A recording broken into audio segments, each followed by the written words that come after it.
நாம் இன்னைக்கு கருப்பு உளுந்து வச்சு இட்லி பொடி தான் பண்ண போகிறோம். இட்லி பொடி பண்ணுறதுக்கு அடுப்பில் பேன் வச்சு அரை கப் அளவுக்கு கருப்பு உளுந்து சேர்த்துக்கலாம். உளுந்து சேர்த்து நல்லா வறுத்துடலாம். உளுந்து நல்லா வறுபட்டதும் வேற ஒரு பிளேட்டில் மாற்றி வச்சிடலாம். இப்போ அதே கடாயில் 1/4 கப் அளவுக்கு கடலைப்பருப்பு சேர்த்து நல்லா வறுத்து விட்டுடலாம். கடலைப்பருப்பு நல்லா வறுபட்டதும் கருப்பு உளுந்து வச்சிருக்கிற பிளேட்லேயே கடலைப்பருப்பையும் ஊற்றிடலாம். இப்போ அதே பேனில் 1 ஸ்பூன் அளவுக்கு ஆயில் விட்டுருக்கேன். ஆயில் சூடானது 25 போல் வரமிளகா சேர்த்துக்கலாம். இந்த வரமிளகா காரம் கம்மியாக இருக்கும், அதனால் 25 சேர்த்துருக்குறேன். நீங்கள் உங்கள் காரத்துக்கு ஏற்றபடி சேர்த்துக்காங்க. இப்போ இது கூட ஒரு 10 பல் பூண்டு, ஒரு கைப்பிடி அளவுக்கு கருவேப்பிலை இலை எல்லாம் சேர்த்து நல்லா வறுத்துடலாம்.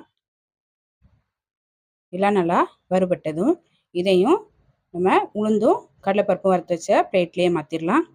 இது கூட கொஞ்சமாக பெருங்காயத்தூள் சேர்த்துக்கலாம். பெருங்காயத்தூள் சேர்த்து கலந்து விட்டுடலாம். நல்லா கலந்துட்டு ஆற வச்சிடலாம். ஆற வச்சுட்டு மிக்ஸி ஜாரில் மாற்றிக்கலாம்.